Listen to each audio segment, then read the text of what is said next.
On October 30, 2025, President Donald Trump and President Xi Jinping met in the bustling port city of Busan, South Korea, for a summit that had been anticipated for months. The world's attention was fixed on this historic encounter, as both leaders arrived amid tight security and a flurry of international media coverage. This meeting marked their first face-to-face interaction since 2019, a period during which tensions between the United States and China had only grown more complex and fraught. The world watched closely, fully aware that the relationship between these two superpowers has a profound impact on the global economy, influencing everything from trade flows to financial markets and even the stability of international alliances. Years of escalating trade disputes, tariffs, and diplomatic standoffs had created a climate of uncertainty. For many, even a simple handshake between Trump and Xi was seen as a significant gesture, a signal that both sides might be ready to move past confrontation and toward cooperation. Months of intense, behind-the-scenes negotiations had set the stage for this high-stakes meeting. Diplomats from both countries worked tirelessly to bridge differences and craft a framework for dialogue, knowing that the outcome could reshape the future of U.S.-China relations. When Trump and Xi finally shook hands in front of the cameras, it was more than just a photo opportunity. It symbolized a possible turning point, a moment when both leaders appeared willing to shift from conflict to dialogue, from suspicion to cautious optimism. Experts around the world quickly noted a more constructive tone emerging from the summit. Analysts suggested that, for the first time in years, there was genuine potential for progress on issues ranging from trade to technology and even climate cooperation. Initial reports from inside the summit were overwhelmingly positive.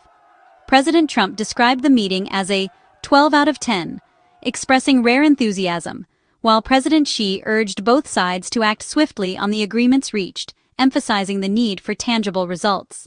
Their shared optimism sent a clear message to the world. The two largest economies were, at least for now, choosing de-escalation over confrontation. This decision brought a sense of relief to global markets and offered hope for a more stable international environment. The handshake in Busan was more than a diplomatic formality. It set the stage for a series of announcements and agreements that would ripple far beyond the Korean peninsula, shaping the future of international trade, security, and cooperation for years to come. The most significant outcome from the recent negotiations was the announcement of a one-year trade truce between the United States and China, a move that sent ripples through global markets and diplomatic circles alike.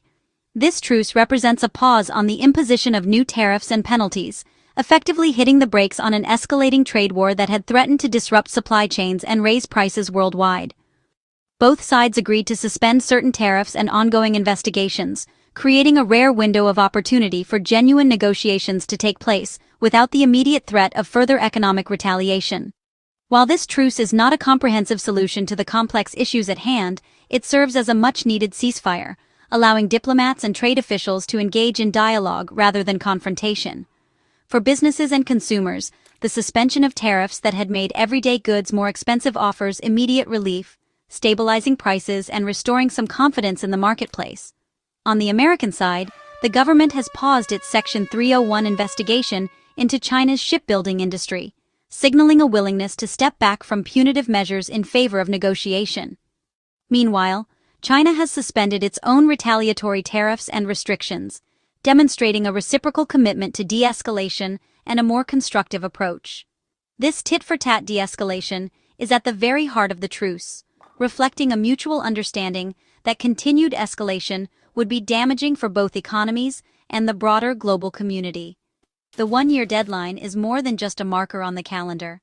It keeps pressure on negotiators to make tangible progress on some of the toughest issues, including intellectual property rights, technology transfer, and market access for foreign companies. In many ways, this truce acts as a bridge, transforming a period of economic friction into an opportunity for constructive dialogue and potential cooperation. The hope is that the momentum generated in Busan will carry forward, paving the way for a stronger, more stable relationship between the world's two largest economies. As the world watches closely, the question remains: can this truce deliver lasting change, or is it simply a temporary pause in a much larger struggle? Only time will tell, but for now the stage is set for a new chapter in U.S.-China relations. A key breakthrough in the ongoing trade tensions involved rare earths, those mysterious, silvery metals that are the unsung heroes of our modern world. Rare earth elements might sound obscure, but they're absolutely essential to the technology that powers our daily lives. There are 17 of these metals, and they're vital for everything from smartphones and laptops to electric vehicles, wind turbines, and even advanced defense systems. Without them, the digital age as we know it would grind to a halt. China currently controls the vast majority of the world's rare earth supply, operating massive mines and processing facilities. This dominance means that any disruption, like export curbs, could send shockwaves through global tech industries, threatening production and innovation worldwide.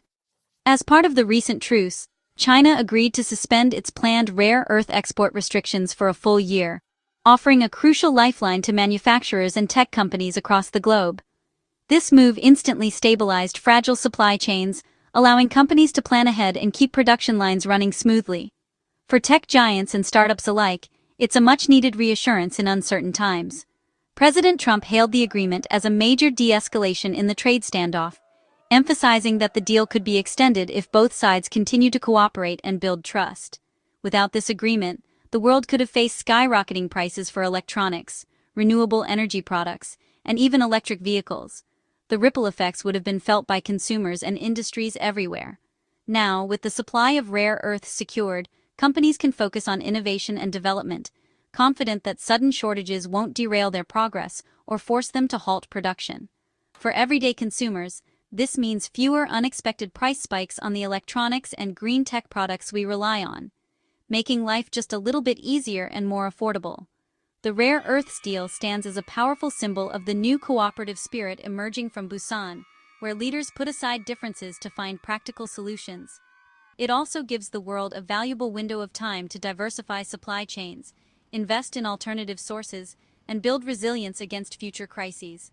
In the end, it's a practical win for both nations, and a huge relief for the global technology sector, which can now look to the future with renewed optimism. The truce brought relief to American farmers, especially in the Midwest. China committed to buying more U.S. soybeans and agricultural products, reviving a crucial market. In return, the U.S. agreed to reduce some tariffs on Chinese goods, a classic give and take. This deal helps restore income for farmers hit hard by the trade war. Renewed Chinese purchases mean farmers can plant with confidence, supporting rural economies. The agreement also benefits equipment suppliers and local businesses tied to agriculture. Soybeans, once a symbol of conflict, now signal renewed cooperation. This move rebuilds trust and shows that even in tough relationships, win-win solutions are possible. For many, it's a hopeful sign that trade can work for everyone. The heartland is watching closely as shipments resume.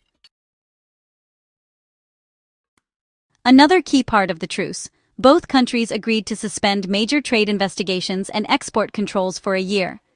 The U.S. paused its Section 301 probe into China's shipbuilding and logistics, removing a major threat to Chinese industry. China, in turn, suspended its planned countermeasures. This mutual stand-down prevents a new escalation and gives businesses stability. The U.S. also paused its 50% penetration rule on tech exports. China agreed to review its own export controls. These moves are especially important for tech, where export rules can disrupt entire industries. By stepping back, both sides create space for real negotiation instead of constant retaliation. It's a strategic pause that prioritizes dialogue over confrontation. Beyond trade, the Busan meeting produced a breakthrough on the fentanyl crisis. China pledged to work closely with the U.S. to curb the production and export of fentanyl and its precursors. In response, the U.S. dropped its fentanyl tariffs, shifting from punishment to partnership. Both countries will share intelligence and coordinate law enforcement to disrupt trafficking networks. Xi's personal commitment signals a new priority for Chinese enforcement. This agreement could save thousands of lives and shows that U.S.-China cooperation can tackle urgent global problems. It's a powerful reminder. Diplomacy can protect public health, not just economies. The leaders also addressed other friction points, including TikTok and challenges faced by U.S. companies in China. China pledged to address TikTok-related concerns, signaling willingness to engage on data privacy and security. The U.S., meanwhile, committed to a more welcoming environment for certain Chinese investments. Both sides agreed to resolve specific company cases, making it easier for businesses to operate across borders. This approach builds confidence in the business community and broadens cooperation beyond just trade. Tackling issues like investment and tech access shows a pragmatic, problem-solving spirit. It's a step toward a more resilient and comprehensive economic relationship. The positive outcome in Busan sparked optimism worldwide. Financial markets rallied. Chinese stocks and the yuan hit year highs, reflecting investor confidence. The truce eased fears of a global slowdown, stabilizing the outlook for businesses and workers everywhere. Political leaders and diplomats welcomed the de-escalation, relieved to see reduced U.S.-China tensions. The term G2, used by Trump to describe the U.S.-China partnership, gained traction, signaling mutual respect. This language shift, from rivalry to partnership, shapes public perception and builds goodwill. Plans for future high-level visits show both sides are committed to keeping the momentum. Ongoing talks on energy and trade reinforce the shared commitment to lasting cooperation. The optimism from Busan isn't just a fleeting moment, it's the start of a more constructive path. The world is watching, hopeful for continued progress. Why does this meeting matter to you? Because the U.S.-China relationship affects nearly everything we buy, sell, and produce. The truce means fewer price hikes on goods, more stability for businesses, and a boost for American farmers. Industries can plan ahead without fear of sudden tariffs or supply chain shocks. Cooperation on fentanyl directly impacts community safety and public health. When the world's two biggest economies work together, global challenges get real solutions. The one-year truce is a chance to rebuild trust and negotiate lasting fixes. It's not a cure-all, but it's a crucial first step toward stability and shared prosperity. The hope. This spirit of partnership leads to a safer, more prosperous future for all.